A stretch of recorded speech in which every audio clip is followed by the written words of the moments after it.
you have to work on your internal life while you're a part of this world. While we are a part of this world, we need to take that extra effort to grow ourselves internally also. So that shift from Karma Yoga to Jnana Yoga doesn't happen automatically. There has to be more dedication and more consciousness invested than that. So that is why there is this concept of sadhana. Sadhana means you take out time on a daily basis for your internal life, so that you start experiencing internal life, which is part of the growth from Karma Yoga to Jnana Yoga. And then, in Japa Yoga, actually, from a personal point of view, what I've realized really is don't keep a target. Whenever you can do it and see if you can progressively start increasing it. Even if you can do it for 5-10 minutes in a day, do that. Yes. Yeah. That's a great start. But at the same time, it is very important to follow a discipline. See, as I said, you might be having all this luxury. But if a person is a Nishkama Karma Yogi, if it is taken away, you don't regret. There is no craving for it. It's okay if it is not there.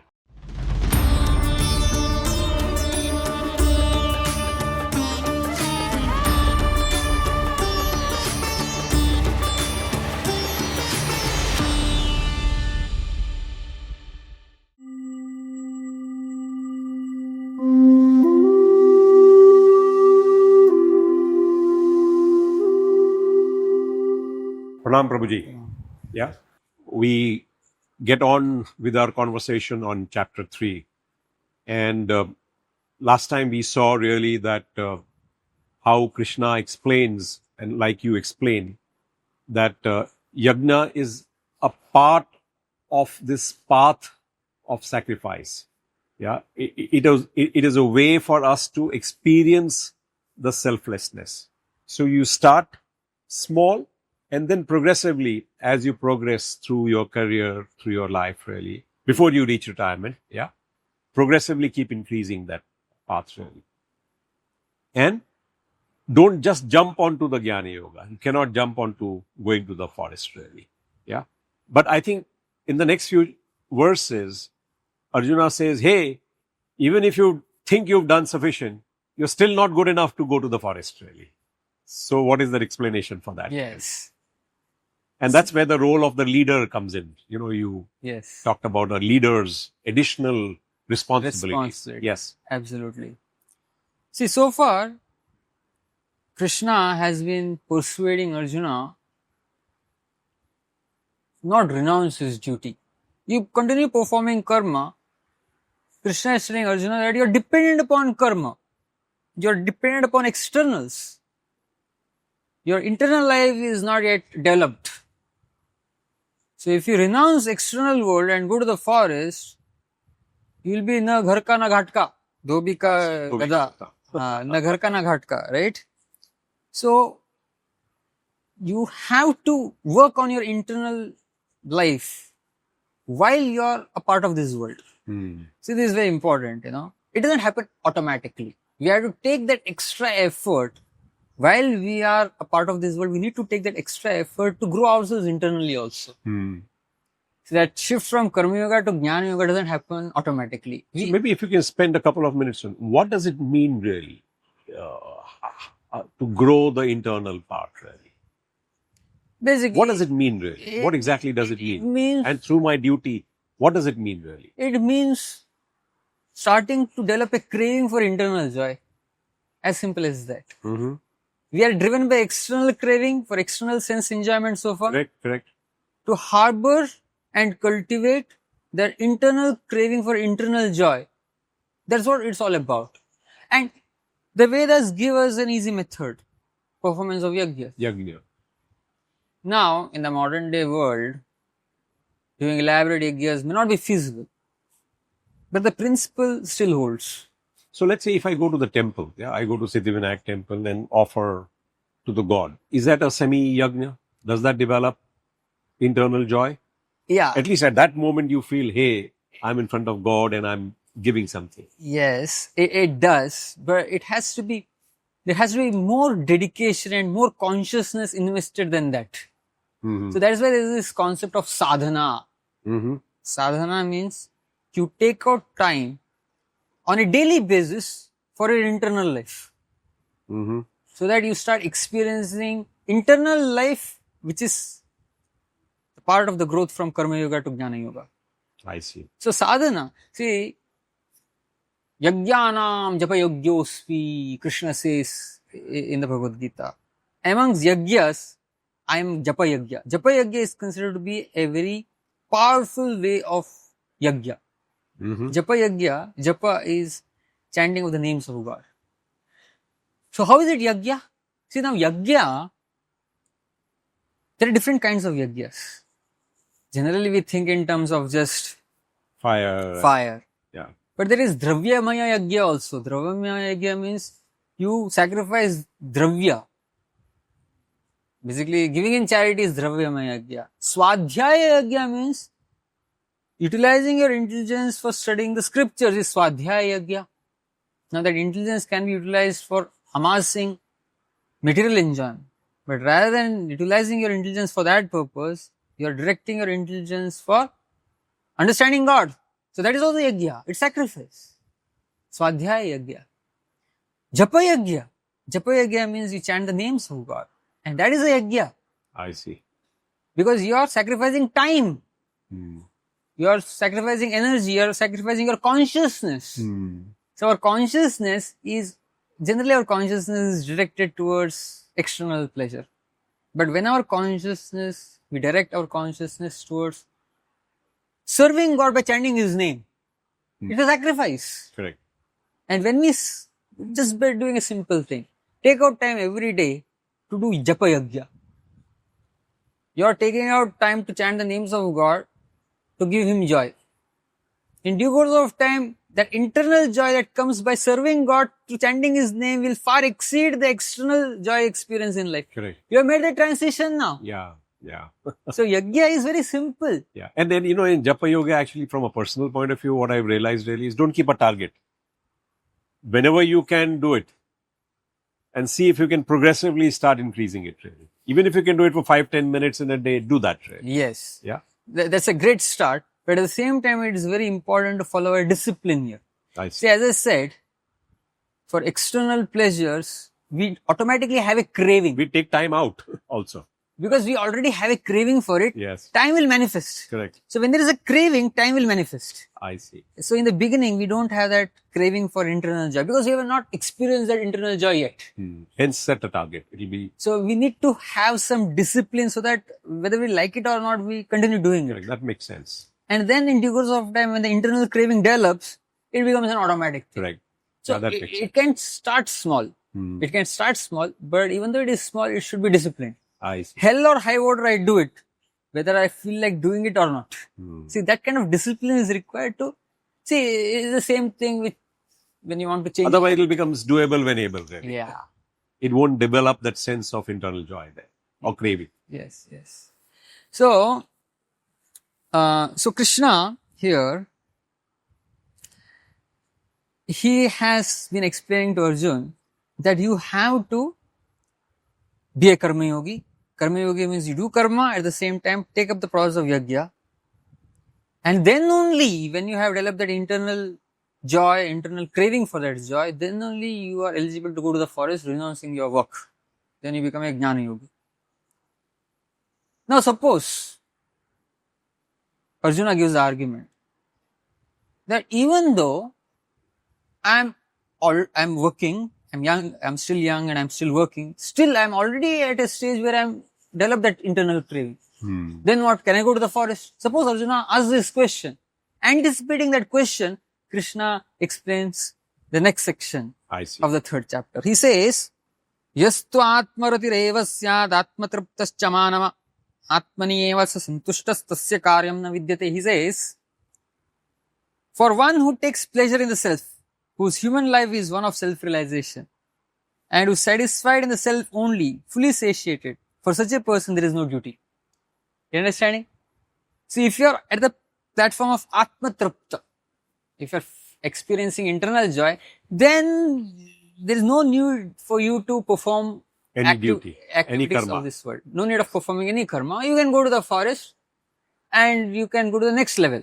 But, in the next verse he says, a self-realized person has no purpose to fulfill in the discharge of his or her prescribed duties, nor does such a person have any reason not to perform such work. Nor does such a person have any need to depend on any other living being? So, once you've reached that platform, you're so internally satisfied. Externally, whether you work or not, it makes no difference to you. It won't make a difference to you even if you work. Correct. You're not dependent upon that external work, but nonetheless, you don't mind doing that work also. I see. So that's a subtle difference, really. Yeah. You don't mind doing that work also. And why you should do that? Therefore, without being attached to the fruits of activities, one should act as a matter of duty. For by working without attachment, one attains the supreme. And he gives the example of Janaka, King Janaka. Kings such as Janaka attained perfection solely by performance of prescribed duties. Therefore, just for the sake of educating the people in general, you should perform your work. Correct?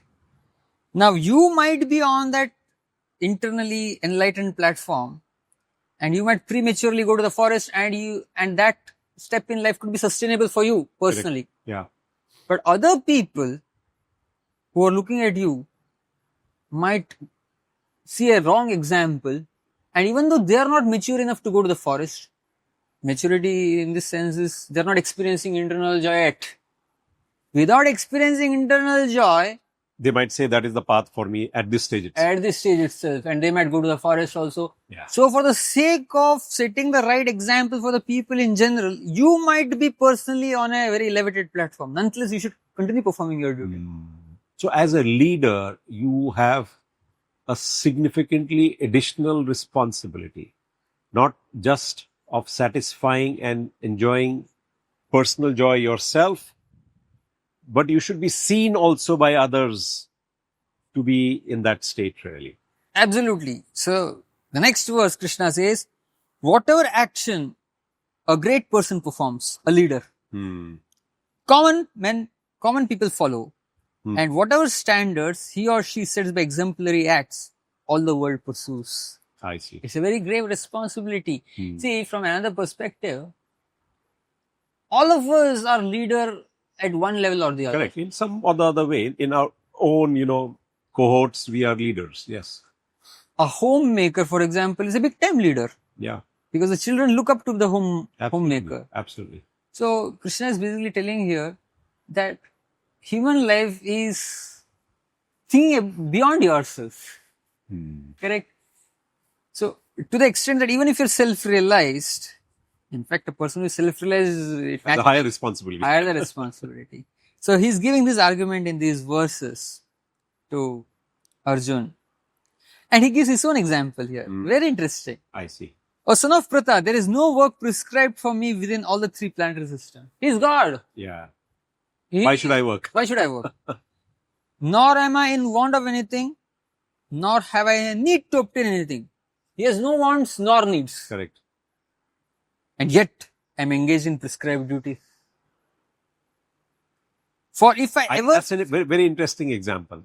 His own example is I don't need to do anything, but I'm still doing it. Still doing it.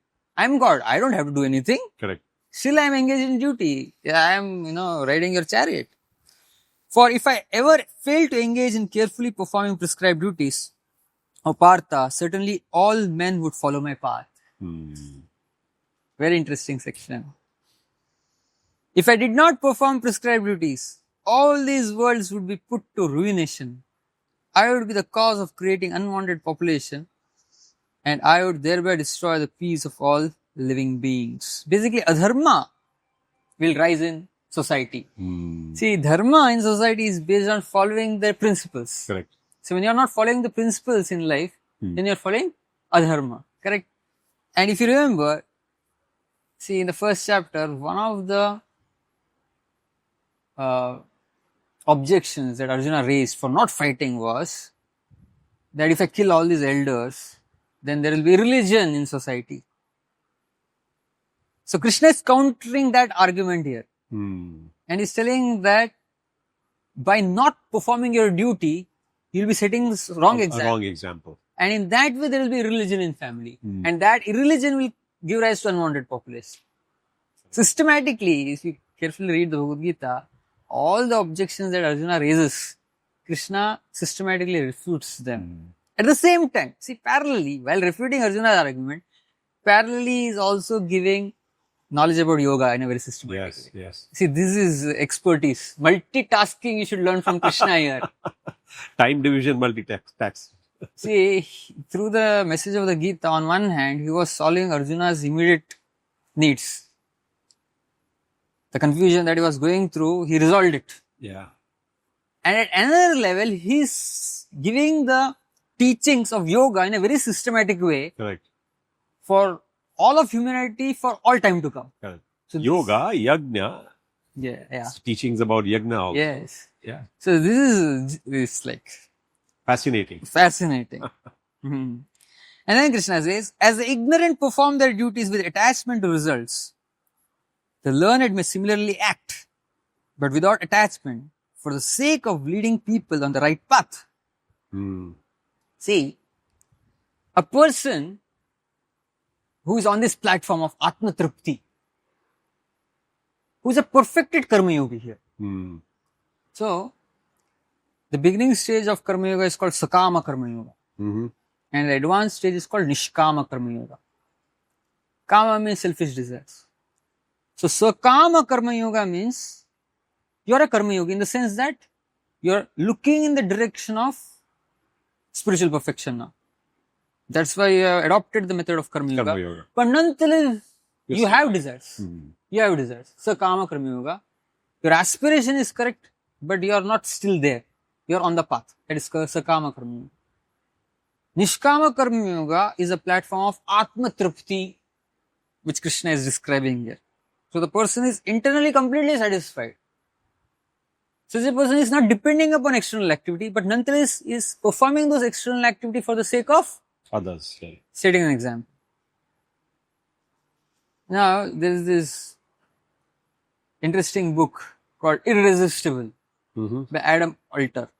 It's about addiction to electronic gadgets. Mm-hmm. He addresses Modern society. modern society. He is addressing those issues in this particular book called Irresistible. So there he quotes a very interesting experiment which differentiates liking something and wanting something. Hmm. So a particular psychiatrist, scientist, I forget the name. I quote it in my book also. So he performed experiments with rats. Now last time we were discussing about experiment with monkeys. Now here is experiment with rats. So the first part of the experiment, rats were addicted to sugary syrup. Hmm. So as soon as they were given access to sugary syrup, they used to just jump on it and then they used to eat it. And then after eating it, they used to lick their lips, which indicated that they liked it. Liked it. And the fact that they used to jump on this indicated that they were addicted to it. That means they wanted it. Craving. Craving. They had this craving for that sugary syrup. So in the second part of the experiment, what it did was the dopamine producing glands was removed I see. from the rat's brains. So when sugary syrup was brought in front of them, they lost craving for it. They were not wanting it. But nonetheless, when it was administered to them, they licked their lips. After that, really. I see. So this is Nishkama Karma Yoga. Nishkama Karma Yoga means, Nishkama Karma Yoga doesn't necessarily means denial. Hmm. You might be, having all the luxuries of life. You might be having the best place to stay. Hmm. Like you have here, the bungalow in Alibag. It's not the best, but it's okay. Good enough. You might be having the best of food to eat. You might be having the best of amenities. See, the Pandavas, Yudhishthir, Arjun, Bhim, all of them were beyond Nishkama Karma Yoga, but nonetheless they were living in royal luxury. Hmm. So, being a Nishkama Karma Yogi doesn't necessarily mean that you have to be externally poverty stricken. See, the beauty here is you might be having all this luxury. But if a person is a Nishkama Karma Yogi, if it is taken away, you don't regret. See, the point here is there is no craving for it. Yeah. There is no craving for it. See, It's okay if it is not there. it's not, but you're enjoying it nonetheless. Yeah. You like it, but you don't want it. You like it, but you're not wanting it. For example, in our temple, there's a lot of focus on good prasad for the devotees, good prasad for the monks also. And somebody objected, saying that, why are they fed such good food, such nice prasad? Why are they? One way of understanding it is, it's prasad. They're offering to God and then receiving the remnant, so it is fine. But at the same time, it's luxurious food, prasad. So Radhanath Maharaj, he turned to the monks and he told them that you are getting this nice prasad. Nothing wrong with it. You can enjoy it. But one day if you don't get it, if you demand, Then you're in trouble. then that's the problem. That's the problem. That's the problem. So luxury is not the problem. The craving for the luxury is the problem. Absolutely. See, that's the beauty Don't of... back again. Don't be attached to the luxury. Yes. Attached to the luxury. Enjoy it. If it is there, it is enjoyable. How is it possible to be detached from that luxury? It's only possible when you have something superior within. So when you have something superior within, वो बाहर मिला तो भी ठीक, नहीं मिला तो भी ठीक. It's okay. Yeah. You're not dependent upon it. See, I give this example of Mukesh Ambani. Suppose he gets 10 lakh rupees. Somebody comes and gives him 10 lakh rupees. Will he dislike it? No, he will like it. Somebody comes and gives him money, why will you dislike it? But the 10 lakh rupees is not such a huge amount for him to crave for it, because in his bank balance he has billions of dollars. Correct. As compared to that, 10 lakh rupees is not much. So similarly, a person who is on the platform Nishkama Karma Yoga is experiencing so much unlimited joy from within. Externally, you get something. It's okay. It's okay.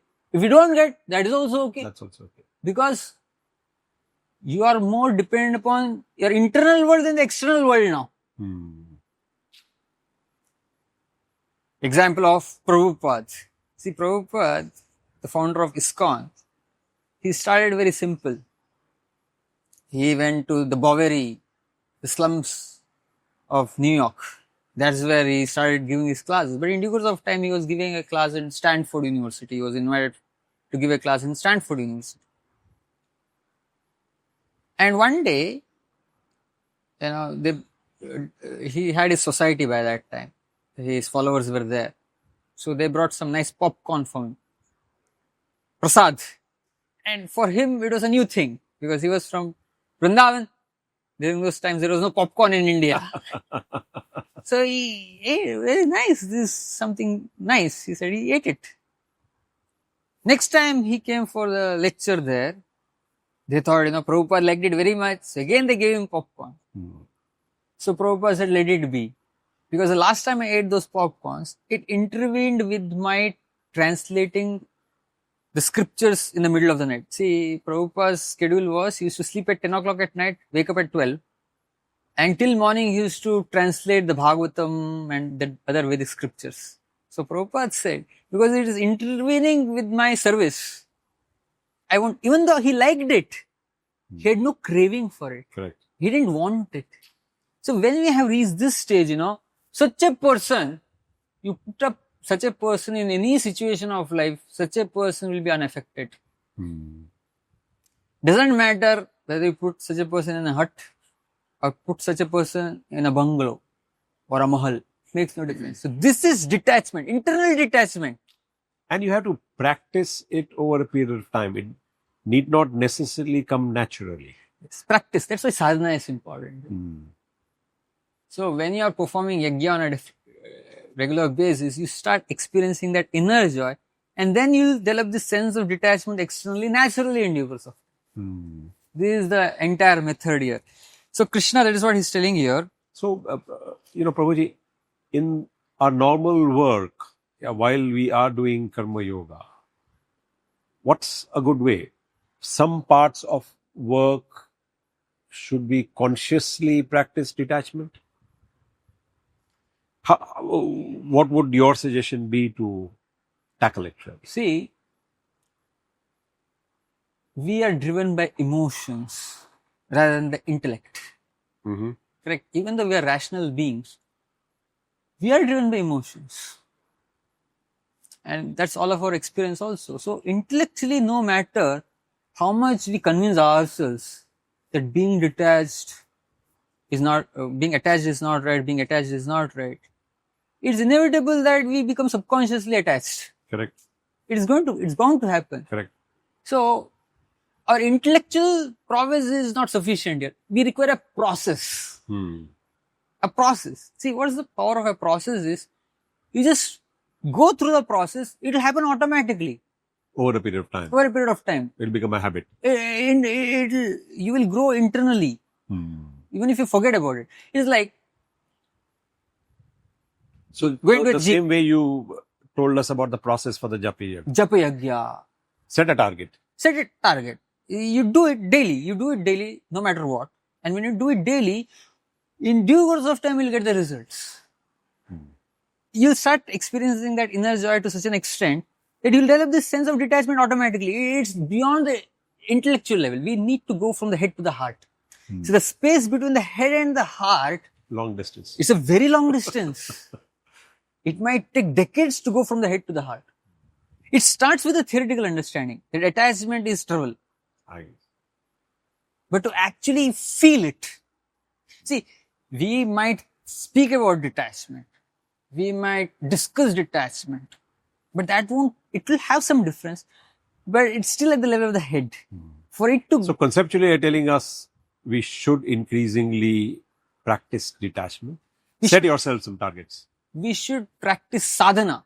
Spiritual practices that will give rise to detachment automatically. Got it. See, detachment shouldn't be intellectual. It should be emotional. And emotional detachment means you're experiencing a higher taste inside. Got it. When you have that higher taste inside, you don't have to tell yourself I have to be detached. It's automatic. Yeah. It happens naturally to you. See, that is why, even in the olden days for that matter, if you see, maybe your generation, a generation ago, people had time for spiritual practices every single day in their life. But in the modern day world, people have forgotten the importance of that spiritual bracket in their life. Some time people used to take out for spiritual practices. Me time. That has to be taken out. And when it is taken out, it is going to give dividend in due course of time. You may not realize its importance immediately. And during that me time, don't think about materialistic aspects. No, absolutely no. For example, when you're doing japa yagya, when you're chanting the names of God, don't think about your house and your car and your... Then it is useless. Like we discussed earlier, you're going down the other path. Then. Yes. See, we recommend the chanting of the Hare Krishna Maha Mantra, for example. So what is the mood in which we should chant the Hare Krishna Maha Mantra? The mood in which the Hare Krishna Maha Mantra has to be chanted is, O Krishna, O energy of God, Hara, please engage me in your service. So when you are appealing to God to engage in your service, you're reorienting your consciousness to be service oriented rather than selfishly oriented. Correct. And it is going to transform you internally. So Arjuna, Krishna explains all these things, then Arjuna is going to come up with another interesting question, and this we'll discuss in our next session. Okay. Sure. Thank you. Thank you. Pranam.